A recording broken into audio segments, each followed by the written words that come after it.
Bonjour mes chers poissons, je vous remercie de me retrouver pour cet horoscope du mois de juillet qui nous parle de construire et de sécuriser. C'est vraiment votre objectif. C'est pas le moment en ce mois de juillet de prendre des risques, de tenter l'aventure ou de faire des choses qui ne sont pas vouées à durer. On a en effet le 4 de bâton qu'on va trouver dans les éléments positifs, donc une énergie que les cartes recommandent et encouragent. Or, le 4 de bâton, c'est vraiment une carte qui permet de consolider et de sécuriser.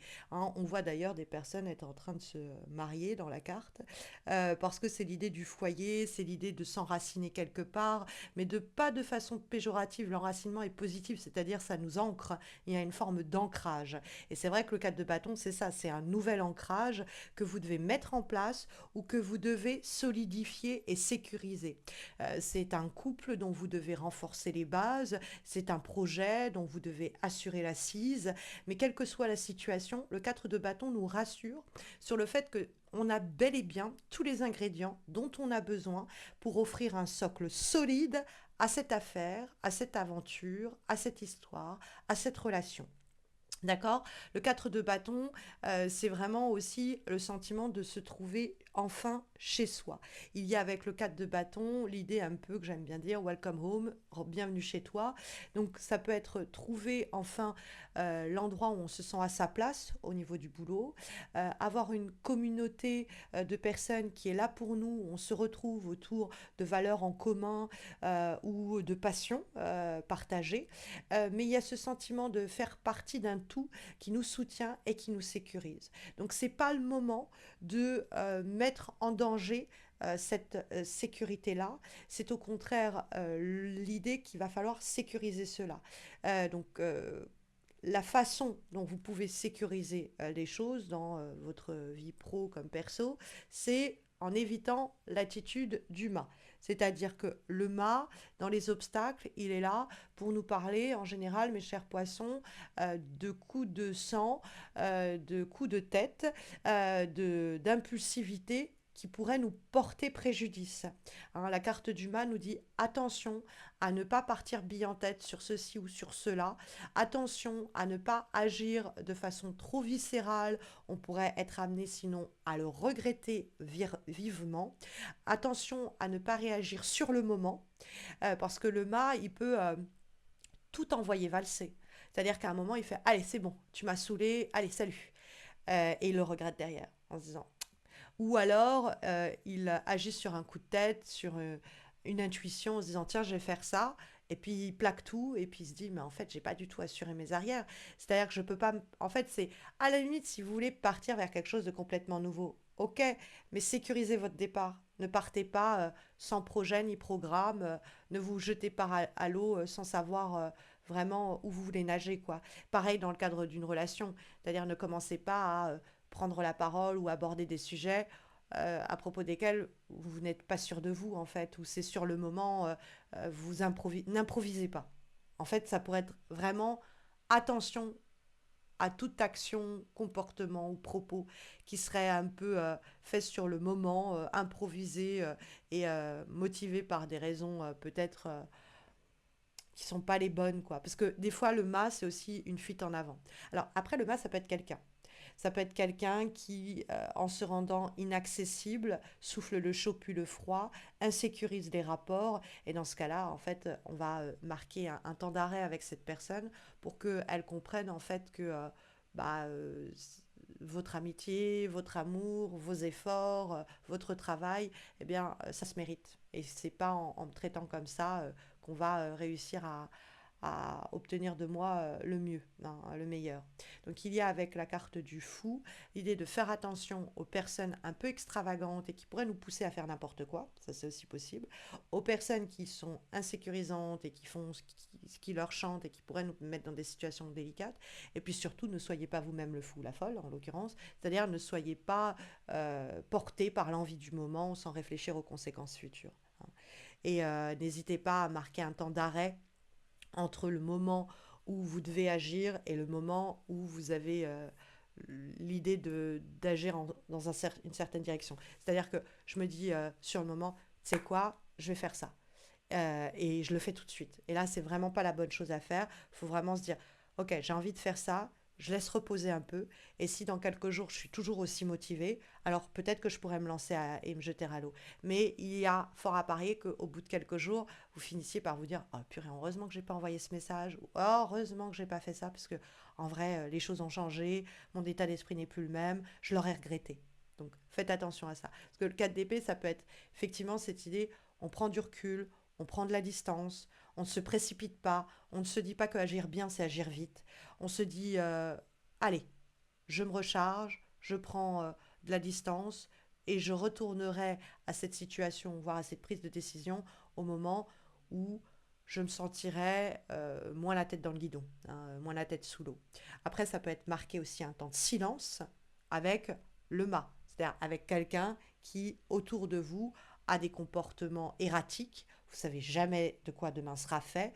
Et dans ce cas-là, mieux vaut marquer un temps de silence dans cette situation, dans cette relation, quelle que soit sa nature, pour éviter des désagréments futurs. Parce que on a la carte de la Lune qui nous confirme que, bon, vous pourriez être un peu vulnérable au cours des semaines qui viennent parce que vous avez, on va dire, tout le monde a des vulnérabilités. Et les discussions et les situations et les actions qui pourraient vous impacter au cours du mois de juillet pourraient malheureusement appuyer sur ces éléments de faiblesse, entre guillemets, même si la vulnérabilité n'est pas une faiblesse, mais ces éléments qui peuvent par moments nous affaiblir dans nos relations à autrui et puis dans nos projets.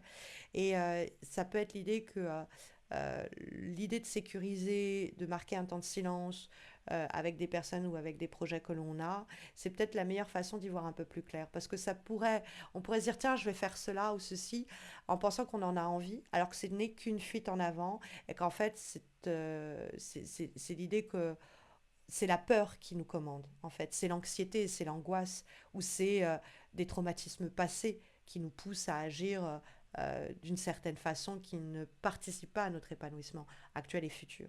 Parce que la carte de la Lune nous parle de tout cela, de tout ce qui est enfoui dans notre psyché et comment l'inconscient peut ressurgir et nous causer du tort si on lui laisse avoir les mains libres. Donc on prend du recul, on prend de la distance, on sécurise, on stabilise, on ne se jette pas à l'eau, on ne laisse pas des personnes qui ont un petit grain nous rendre nous-mêmes un peu fous ou folles. On ne tente pas l'impossible et on attend que cette situation un peu obscure finisse par s'éclaircir. Et cette idée d'une situation qui est obscure et qui doit un peu s'éclaircir, on le comprend également avec l'avant-dernière énergie que nous avons, qui est une carte issue de l'oracle secret de sorcière. Et nous avons la déesse Hécatée, qui est, vous voyez, avec une lune et qui reprend au fond l'idée que nous avions dans la carte de la Lune. Parce que Hécatée, elle nous parle d'une vulnérabilité également sur le plan émotionnel. Elle nous parle de quelque chose qui n'est pas clair. Elle nous parle de quelque chose qui est flou. Elle nous dit de ne pas faire confiance, de ne pas nous lancer tant qu'on n'a pas toutes les clés de compréhension en main, tant qu'on n'est pas sûr et certaines, des informations qu'on nous a communiquées ou même de ce que l'on veut en notre fort intérieur. Parce que Hécatée et la Lune, ça pourrait nous dire que on pourrait avoir un moment l'envie de faire ceci ou faire cela, et puis se rendre compte en fait que ce sont nos peurs qui nous guident, que c'est les angoisses cristallisées qui nous poussent dans cette direction, et faire rebrousse chemin. Et c'est une façon ici de vous éviter de rebrousser chemin, c'est-à-dire vous éviter même de vous enfoncer ou de vous engager sur cette voie et sur ce chemin-là. Donc faites attention, il y a des informations qui restent dans l'obscurité, qui restent dans la pénombre, qui restent à découvrir, et vous, pendant ce temps, vous pouvez sécuriser, renforcer votre situation avant de vous jeter à l'eau, peut-être en août, peut-être en septembre, ou peut-être une fois que vous aurez toutes les informations essentielles en main. On va avoir un dernier message qui va être issu de ce livre, Answers Book, le livre des réponses, et qui va permettre de répondre à une question qui vous tracasse depuis quelque temps déjà, peut-être même que vous regardez cet horoscope pour cette raison, ou à une question que vous pouvez vous poser d'ores et déjà. N'hésitez pas à mettre la vidéo en pause. Sinon, ce sera un conseil à garder pour ce mois de juillet en rapport avec une problématique précise. Donc, je vous propose, mes chers poissons, de nous concentrer sur cet oracle, ce livre oracle, pour voir quel est le message qui vous est communiqué pour ce mois de juillet.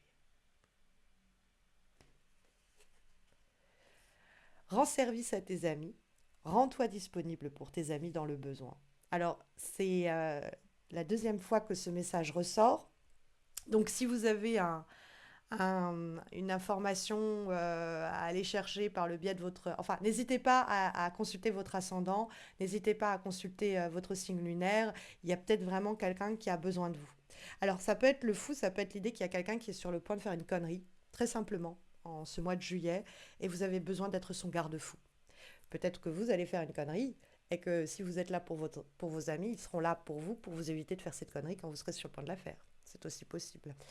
Mais en tout cas, voilà les guidances qui vous sont délivrées. N'hésitez pas à me dire comment cela résonne en vous pour ce mois de juillet en commentaire. N'hésitez pas à liker cette vidéo, à vous abonner si vous ne l'avez pas encore fait. Cela permet de faire vivre ma chaîne, de la soutenir, de me soutenir pour que je sois toujours aussi motivée pour faire ces horoscopes mois après mois, depuis presque 10 ans, sans jamais rater un seul rendez-vous mensuel. Donc le moindre like, le moindre abonnement, le moindre commentaire, eh bien, me réchauffe le cœur et me pousse à poursuivre ces efforts.